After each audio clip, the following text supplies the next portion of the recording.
वेद प्रेमियों, सुधी श्रोताओं, संप्रति हम सब ऋग्वेद के प्रथम मंडल के 175वें सूक्त के चौथे मंत्र की व्याख्या में प्रवेश करने जा रहे हैं। यह मंत्र अनुष्टुप नामक छंद में निबद्ध है। मंत्र दृष्टा ऋषि है अगस्त्य, मैत्रा, वरुण और देवता है इंद्र। संबंधित मंत्र का विषय है इंद्र शोषकों का संहार करे और सज्जनों को संरक्षण दे। अब संबंधित मंत्र का सर्वप्रथम पाठ हो जाए। ओम मूषाय सूर्यं कवे चक्रमीशान ओजसा वह शुश्राय वधम कुत्सम वातस्याश्वयः। शब्दार्थ भावार्थ आज से परिचय प्राप्त करें तो इंद्र की महत्ता का वर्णन किया जा रहा है। उससे प्रार्थना की जा रही है कि वह सज्जनों का परित्राण करे और दुष्टों का संहार करे। इंद्र ब्रह्मांड नायक, रचनाकार, सर्वोत्कृष्ट शक्ति रूप में ऋग्वेद में स्थापित है। उसे संबोधित करते हुए ऋषि कह रहा है कि कवे, संबोधन है इंद्र का कि हे कवे, हे कवि। कवि का संबोधन एक वचन है कवे। कवि कहते हैं रचनाकार को। रचयति इति कवि अथवा कम वितरति, कम आनंदम वितरति कवि। जो अपने रचना धर्मता से आनंद का वितरण करे वह कवि है, अथवा रचयति इति कवि। तो परमात्मा दोनों कार्य करता है। इंद्र को कवि कहा जा रहा है। हे कवे, हे रचनाकार इंद्र, ईशानः, तुम सबके स्वामी हो और तुम्हारी शक्ति का निदर्शन यह है कि तुमने ओजसा, अपने बलबूते पर, सूर्यम, सूर्य के, चक्रम माने चक्र को, रथ चक्र को, मूषाय माने छीन लिया है। अब इंद्र ने सूर्य के रथ चक्र को छीन लिया है। कैसे भाई? मंत्र में तो कुछ कहा नहीं गया है, लेकिन कुछ बात समझने और समझाने के लिए छोड़ दी जाती है। तो इंद्र एक तो सृष्टि का रचनाकार है, दूसरे वो वृक्ष का देवता है। सूर्य का जो गोला है वही उसका चक्र है। तो वृष्टि जब होने लगती है तो वो सूर्य का गोला छिप जाता है, वही छीन लेना हुआ। तो वो उसकी शक्ति का ही एक स्वरूप है कि सूर्य का तेज मंद पड़ जाता है, यानी उसके रथ चक्र को छीन लिया इंद्र ने। अथवा अगर हम ध्यान दें आकाशीय घटनाओं पर, जो परिवर्तन हुआ ब्रह्मांड की रचना में, तो इसको यूं भी कह सकते हैं कि सूर्य पहले बहुत बड़े आकार वाला था, ऐसा माना जाता है, कहा जाता है खगोल शास्त्रियों द्वारा, वैज्ञानिकों द्वारा। अब उस विधाता ने ऐसा किया, यह माना जाता है कि एक सूर्य के समीप से बड़ा तेजस्वी नक्षत्र गुजरा और सूर्य में एक प्रकार से लहर ऐसी उठी, कंपन उठा और सूर्य का एक बहुत बड़ा भाग टूट गया और टूट करके वही ग्रहों के रूप में फैल गया। तो अब इस प्रकार से यह सिद्ध होता है कि अगर सूर्य का वो अंश न टूटा होता तो इतना ताप सूर्य से निकलता कि जीवन ही न रह पाता पृथ्वी पर। तो यह बात कि तुमने सूर्य के चक्र को छीन लिया, इस वैज्ञानिक के आधुनिक सिद्धांतों से भी जोड़कर देखा जा सकता है। यानी सूर्य के तुमने तेज को कम कर दिया, तो इस खगोलीय वैज्ञानिक घटना से भी इसका संबंध जोड़ा जा सकता है। तो हे समर्थ इंद्र, हे ईशान, हे सबके स्वामी, हे कवि, हे रचनाकार, तुमने अपने बल से सूर्य का चक्र मुशाय माने छीन लिया। तो अर्थ इसे छीन लिया का अभी बताया गया संभावित अर्थ जो हो सकता है। तो यह तो तुम्हारे पराक्रम का निदर्शन है, उदाहरण है। अब तुमसे प्रार्थना है कि वातस्य अश्वई, वात माने पवन, हवा के वेग वाले अश्वों को संभालो और उन पर आरूढ़ होकर के शोषणाय, शोषण करने वालों के लिए अथवा शोषणासुर के लिए, उसका वध करने के लिए, उसको मारने के लिए पहुंचो शीघ्रता से। और किसके रक्षा के लिए पहुंचो, क्योंकि तुम्हारा तो न कोई सामना कर सकता है, तुम्हारा कोई शत्रु है जो तुम्हारे आराधकों का शत्रु है, जो शिष्य में असंतुलन पैदा करता है, वही तुम्हारा भी शत्रु है। व्यक्तिगत तुमसे किसी से शत्रुता मित्रता नहीं है। तो कुत्स, कुत्स कहते हैं कुत्सम सीदत इति कुत्सः, जो विकारों से युद्ध करे वह कुत्स है, वह साधक कुत्स कहा जाता है। कुत्स एक ऋषि का भी नाम है। तो ऋषि विशेष अथवा उन साधकों के लिए जो कि विकारों से युद्ध कर रहे हैं। तो विकारों से युद्ध करना कोई साधारण बात नहीं है। मतलब संसार को विजय कर लेना उतना कठिन नहीं है जितना कि मानसिक विकारों पर विजय करना है कठिन। काम, क्रोध, लोभ, मद, मोह, मात्सर्य, इन पर विजय करने वाला कोई पुरुष नहीं दिखाई पड़ता, बड़ा कठिन है। विश्व विजय उतना कठिन नहीं है। काम जयी होना, क्रोध जयी होना, यह अधिक कठिन है। तो मनुष्यों को, साधकों को युद्ध करना पड़ता है। वो युद्ध बड़ा विकराल होता है। तो उस युद्ध में तुम्हारी सहायता की आवश्यकता होती है। तो तुम कुछ ऋषि विशेष के लिए अथवा जो साधक विकारों से जूझ रहे हैं उनकी सहायता के लिए तुम अपने वातस्य अश्वैः, वात वेग वाले अश्वों, घोड़ों द्वारा, साधनों द्वारा कुत्सम, कुत्स के पास पहुंचो। और कैसे पहुंचो? वाधम, वधम, वधम माने मारक अस्त्रों के साथ पहुंचो, मारक वज्रास्त्र के साथ पहुंचो, ताकि वह साधक जो संघर्ष कर रहा है शोषण करने वाले शत्रुओं से,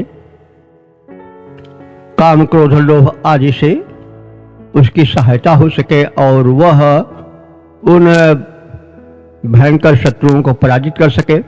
अथवा यदि वृक्ष के देवता के रूप में माने तो ऐसा भी कह सकते हैं कि तुम शुष्णासुर माने जो सूखा पड़ जाता है वही शुष्णासुर है, सुखाई देता है सब कुछ, अकाल से संतुष्ट कर देता है। ऐसे शुष्णासुर को नष्ट करने के लिए और सज्जनों की भलाई के लिए, प्राणियों की भलाई के लिए तुम वज्रास्त्र लेकर के पहुंचो, यह तुमसे प्रार्थना है। तो हे रचनाकार, सृष्टा इंद्र, तुम सबके स्वामी हो। तुमने अपने बल से सूर्य का चक्र प्राप्त किया है, छीन लिया है। वायु वेग सम गतिशील अपने अश्वों द्वारा पहुंचकर शोषण करने वाले परिपीड़कों को मार डालो। अथवा सुषमासुर को मार डालो, अथवा जो बुराई से जूझ रहे हैं उन साधकों के भय को दूर करने के लिए अपने वज्रास्त्र के साथ पहुंचो और उनकी सहायता करो और उनकी रक्षा के लिए अपने मारक वज्रास्त्र को साथ ले जाओ। अब इसके पद रूपांतरण पर दृष्टि डालें। हे सृष्टा सबके स्वामी तुम, हे सृष्टा सबके स्वामी तुम, ले लिए सूर्य का चक्र प्रखर, गतिशील वायु सम अश्वों पर चढ़कर पहुँचो हे देव प्रवर। शोषक परिपीड़क शुष्ण निकट जाकर उसका संहार करो, जो कुछ विकार रहित साधक उनके समस्त दुख द्वंद्व हरो। ओम। वेद प्रेमियों, सुधी श्रोताओं, संप्रति हम सब ऋग्वेद के प्रथम मंडल के 175वें सूक्त के 5वें मंत्र की व्याख्या में प्रवेश करने जा रहे हैं। यह मंत्र जो है अनुष्टुप नामक छंद में निबद्ध है। मंत्र दृष्टा ऋषि हैं अगस्त्य, मैत्रा, वरुण और देवता हैं इंद्र। इस मंत्र का प्रतिपाद्य है इंद्र से समृद्धि और दुष्ट दलों के सामना करने के लिए उत्तम साधनों की याचना। तो अब संबंधित मंत्र का सर्वप्रथम पाठ हो जाए। ओम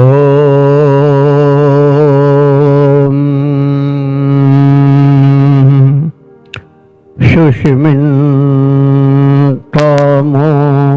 हिते मदो द्युम्निन्तमा उत क्रतुः वृतघ्ना वरि वो विदा मंसीष्ठा अश्व सातमः।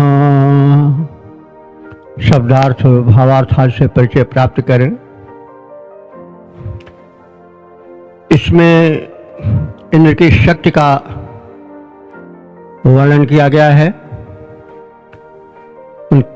और उनकी प्रसन्नता से मनुष्य बहुत कुछ प्राप्त कर सकता है, यह कथन है। और उस इंद्र के अर्थात सर्व स्वामी परमात्मा के निमित्त जो कर्म किया जाता है वो यज्ञ बन जाता है। यज्ञ का अर्थ हुआ शुभ कर्म। तो प्रत्येक कर्म यज्ञ हो सकता है अगर उसको ईश्वरार्पित किया जाए। जैसे प्रत्येक भोजन है, तो जब हम तदीयम वस्तु गोविंद तो भीमेव समर्पये कह करके भगवत अर्पण करके उसको ग्रहण करते हैं तो भोजन नहीं रह जाता बल्कि प्रसाद बन जाता है। जो देव को चढ़ा दिया जाता है वह द्रव्य क्या बन जाता है? प्रसाद बन जाता है।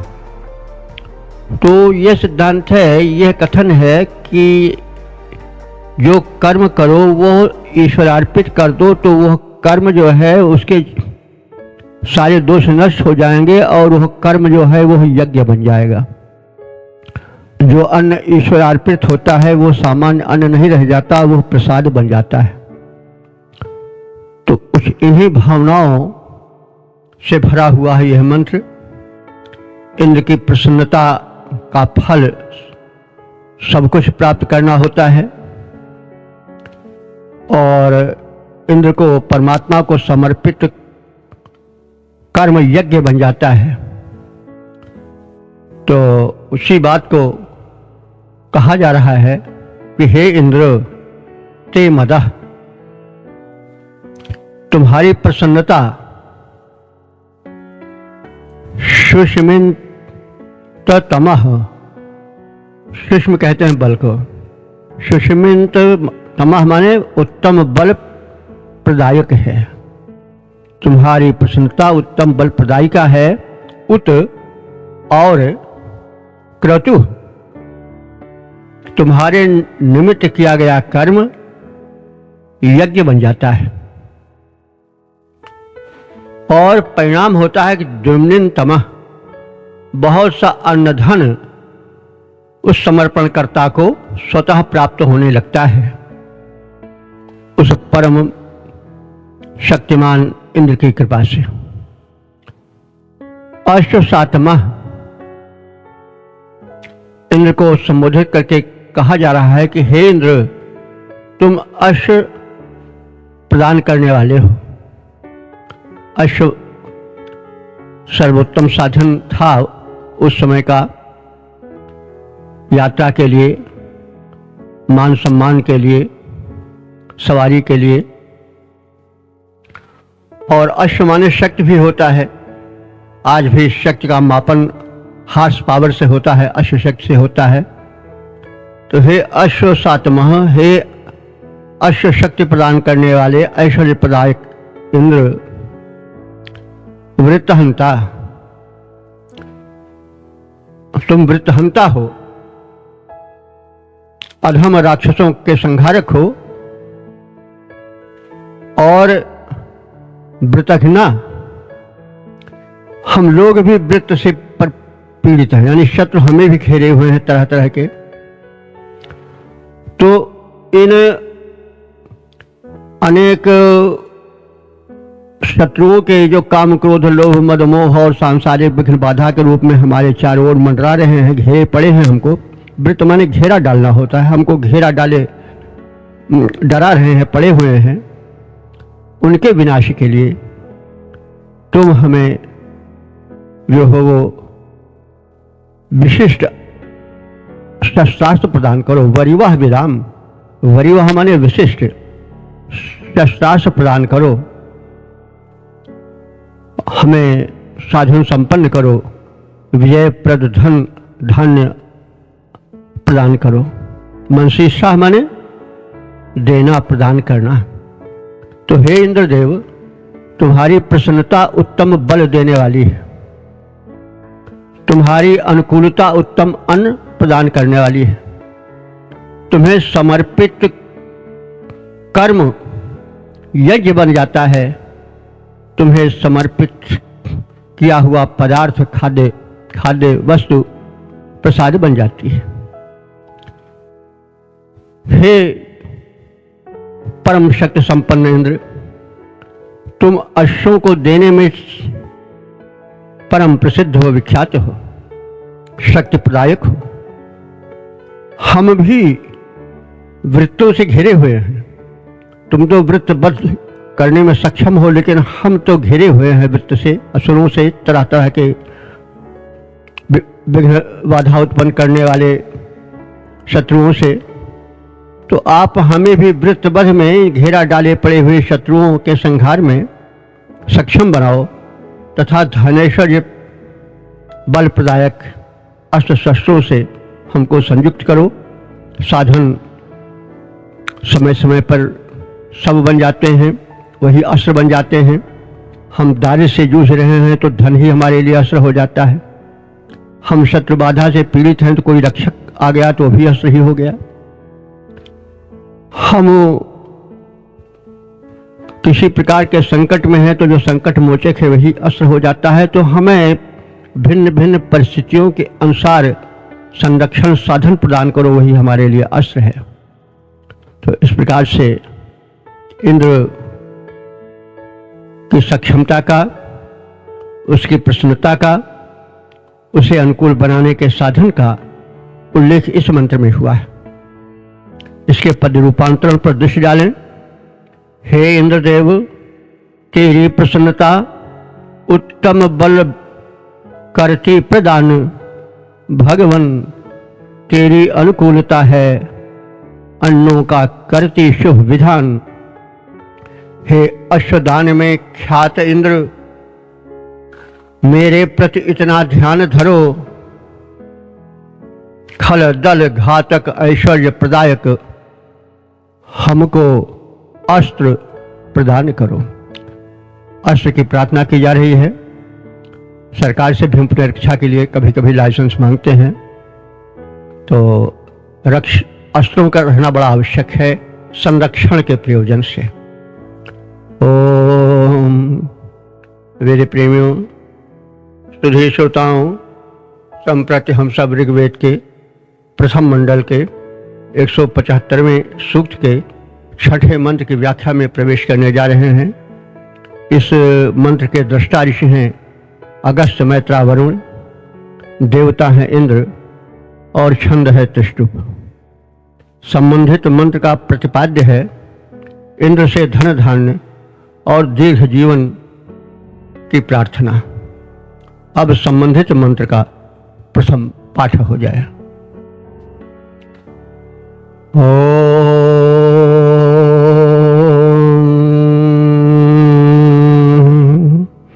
यथा पूर्वेभ्यो जरितृभ्यो इंद्र मया इवापोर्न तिष्यते बभूथ तामनुता निविदं जोहवीमि विद्यामेशं वृजनं जीरदानुं। शब्दार्थ एवं भावार्थाद से परिचय पाएं। इसमें प्रार्थना क्रम में इंद्र से निवेदन किया जा रहा है कि आप पूर्वकालिक के ऋषियों पर प्रसन्न हुए, उनका कल्याण किया और हम भी उसी क्रम में आपकी स्तुति कर रहे हैं उन्हीं मंत्रों द्वारा जिनसे तुम प्रसन्न हुए थे। नजीर दी जाती है हर चीज में। आज भी प्रार्थना की जाती है तो भगवान आपने गज को तारा, अहिल्या को तारा, ध्रुव को तारा, प्रहलाद को तारा। तो अब वो समय समय से जो है वो पात्र के नाम तो परिवर्तित होते रहते हैं लेकिन भाव वही रहता है। इसमें भी वही भाव है कि आपने पूर्वकालिक स्तुतिकर्ताओं को, अपने भक्तों को उनकी अभिलषित वस्तुएं प्रदान की, उनका कल्याण किया, उनके दुख द्वंद्व का हरण किया। तो हम भी उसी प्रकार से प्रार्थनाएं कर रहे हैं और आप हमारे साथ भी दयालु हो, हमें भी अन्न धन वैभव स्वास्थ्य और दीर्घायु दो। तो अब हम अर्थ शब्दार्थ की ओर बढ़ें। इंद्र, हे सर्वस्वामी इंद्र देवता, तुमने पूर्वेभ्यः जरितेभ्यः, जरित कहते हैं जरिता जो स्तुत करता होता उसको, और जरितेभ्यः चतुर्थी है प्रार्थियों के लिए। तो जैसे तुमने पूर्वेभ्यः जरितेभ्यः अपने पूर्वकालिक प्रार्थियों के लिए उन्हें उनका अभीष्ट प्रदान कर और दुखों को दूर करके सुखी किया, तो उसके लिए उपमा दी जा रही है कि कैसे तुमने सुखी किया। आपह ना, आप कहते हैं जल को और ना माने समान। जैसे जल तृष्यते, तृष्यते माने प्यासे के लिए दिया जाता है तो प्यासा परम सुखी हो जाता है। अति आतप जो व्याकुल हुई, उत्तर छाया सुख जाने सोई, अथवा जो प्यास से पीड़ित है, जल में कितना स्वाद होता है उसका अनुभवन वही कर पाता है। तो जैसे जल से कोई तड़प रहा हो और उसको शीतल जल मिल जाए तो जिस तृप्ति और सुख का अनुभव वह करता है, उसी तृप्ति और सुख का अनुभव पूर्वकालिक स्तुतिकर्ताओं ने तुमसे प्राप्त किया। तुम्हारी प्रार्थना करके उनके अभाव दूर हुए, उनके कष्ट दूर हुए और उसी प्रकार से वे सुख पाए जैसे कि प्यासा निर्मल शीतल जल को पाकर होता है। और जैसे कोई दुख द्वंद्व से कराह रहा अत्यंत प्रपीड़ित व्यक्ति जब उसका दुख द्वंद्व दूर हो जाता है तो मयः माने आनंद प्राप्त करता है। मयः माने आनंद, तो मया ही जैसे दुख द्वंद्व से कराहता हुआ व्यक्ति जब उस दुख द्वंद्व से दूर हो जाए, पीड़ा से अलग हो जाए, सुरक्षित हो जाए, तो जैसे उसे सुख मिलता है वैसे उन पूर्वकालिक स्तोताओं ने, स्तुतिकर्ताओं ने तुम्हारी स्तुति करके सुख प्राप्त किया। तो इस क्रम में हम वर्तमान कालिक तुम्हारे उपासक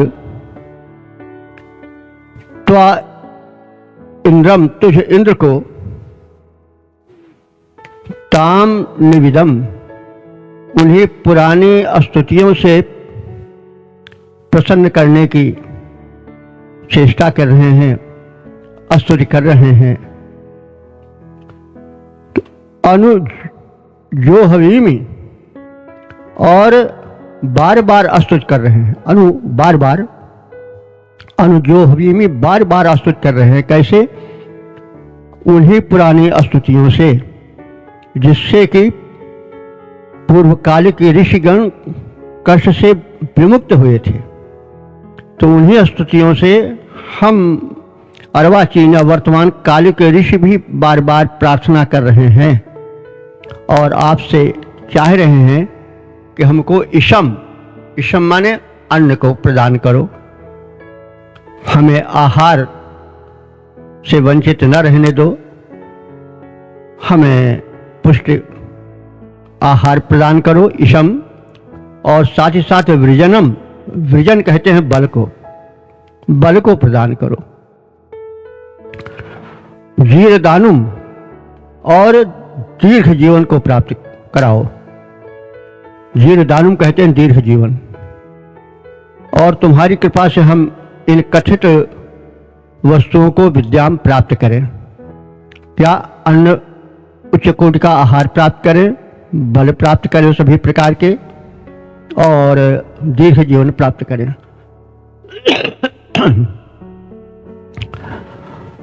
तो इस प्रकार से हे इंद्रदेव, पूर्वकालिक स्तुतिकर्ताओं ने स्तुति किया और तुम उनके लिए जिन प्रचलित प्राचीन स्तुतियों के आधार पर प्रसन्न हुए और उनको वैसे ही प्रफुल्ल किए, संतुष्ट किए, प्रसन्नता प्रदान किए, जैसे कि कोई अत्यंत प्यासा पानी को पा जाकर के प्रसन्न हो। तो जैसे प्यासे को पानी मिल जाए और दुखार्त के दुख दूर हो जाने पर उसको सुख मिल जाए, तो जो संतुष्टि उसको हो वही सुख और संतुष्टि तुम्हारे पूर्वकाल स्तुतिकर्ताओं को तुम्हारे माध्यम से मिली। और अब हम अधुनातन नवीन प्रार्थी उपासक तुम्हारी उन्हीं पुरातन मंत्रों से स्तुति कर रहे हैं, ताकि हम भी उसी प्रकार से आनंद प्राप्त करें जैसा पहले के ऋषिगण प्राप्त किए थे। तो अब हे इंद्रदेव, पूर्वकालिक स्तुतिकर्ताओं के लिए जिन प्रचलित प्राचीन स्तुतियों से तुम प्रसन्न हुए थे और प्रसन्न होकर के तुम उनके दुख को दूर करके, उन उपासकों के दुख को दूर कर ऐसे ही उनको संतुष्ट किया था कि जैसे परम प्यासे को शीतल जल प्रसन्न करता है, दुखार्थ को दुख दूर होने के बाद जिस सुख की अनुभूति होती है उसी सुख को तुमने अनुभूत किया था, प्रदान किया था, और उनके लिए सुखप्रद सिद्ध हुए थे। तो अब हम नवीन साधक भी उन्हीं पुरानी तुम्हारी स्तुतियों से तुम्हें प्रसन्न करने की चेष्टाएं कर रहे हैं। तुम्हारी कृपा से हम वंचित न रहें, हमें उपयुक्त पुष्ट अन्न आहार प्राप्त हो, धन धान्य और प्रत्येक प्रकार के बल वैभव प्राप्त हो, और उसके साथ दीर्घ जीवन भी हमें प्राप्त हो। क्योंकि सब कुछ रहा लेकिन अगर जीवन ही ना रहा तो फिर सब का मिलना ना मिलना बराबर हो जाता है। इसलिए सब कुछ मिलने के बाद हमें दीर्घ जीवन भी, स्वस्थ जीवन भी मिले उपभोग के लिए। हे इंद्र, पूर्व अस्तोताओं को, यह पद रूपांतरण है, हे इंद्र पूर्व अस्तोताओं को प्रिय तुम लगते थे, वैसे प्यासे को पानी, दुखितों को सुख अति प्रिय लगता है जैसे। अब उन्हीं पुरानी स्तुतियों को हम सब भी दोहराते हैं। धन, अन्न, शक्ति, दीर्घायु प्राप्त की तुमसे आश लगाते हैं, तुमसे आश लगाते हैं। इस प्रकार से हम सब ने इस स्तोत्र के छठे मंत्र से प्राप्त परिचय होकर आगे की ओर अब बढ़ने की चेष्टा कर रहे हैं। इसी क्रम में हम लोग थोड़ा परिचय प्राप्त कर लें इस स्तोत्र के विषय में। तो इस स्तोत्र में कुल 6 मंत्र हैं जिनकी व्याख्या हो चुकी है, और कुल व्याख्यायित मंत्र अब तक जो हो चुके हैं वो 1869 हो चुके हैं। अब इस ऋग्वेद के प्रथम मंडल के 175वें सूक्त के जो ऋषि हैं वो अगस्त्य, मैत्रा, वरुण हैं। देवता सभी 6 मंत्रों के इंद्र हैं, और इन 6 मंत्रों में पहला मंत्र स्कंधो ग्रीवी बृहति नाम छंद में निबद्ध है। मंत्र संख्या 2, 3, 4, 5 जो हैं अनुष्टुप छंद में निबद्ध हैं, और अंतिम मंत्र जो छठा मंत्र है वह त्रिष्टुप नामक छंद में निबद्ध है। तो इस प्रकार से हमने संक्षिप्त मंत्र विषयक परिचय, ऋषि विषयक परिचय प्राप्त किया। अब इस सूक्त के सार का संक्षिप्त परिचय प्राप्त कर लें। इस सूक्त के प्रारंभिक 2 मंत्रों में इंद्र से सोमपान की प्रार्थना है, और इनमें सोम के माधुर्य और उसके दैवी गुण का वर्णन है, और अपने प्रिय पदार्थ सोम को स्वीकार करने की इनसे प्रार्थना है। तीसरे मंत्र में इंद्र का परमात्मा रूप के साथ साथ आत्मा रूप में बसे हुए उस इंद्र का चित्रण है, क्योंकि निरुक्ताज में कहा गया है कि आत्मा व इंद्र, आत्मा भी इंद्र है, और ये तो प्रसिद्धि है कि आत्मा परमात्मा समान ही है। वो बस वही एक माया छिन्न जीव जो है माया के वश में हो जाता है। तो जब वो ईश्वर तत्व माया के वश में हो जाता है तो उसकी शक्ति अल्प हो जाती है, वह जीव बन जाता है, और जब वह माया मुक्त हो जाता है तो फिर वही ब्रह्म बन जाता है। समुद्र की बूंद जब अलग हो गई तो वो अल्प शक्तिमत्ता से युक्त हो गई, बूंद बन गई, लेकिन जब वही सागर में मिल जाती तो फिर महासागर बन जाती है। ऐसे ही कुछ है यह।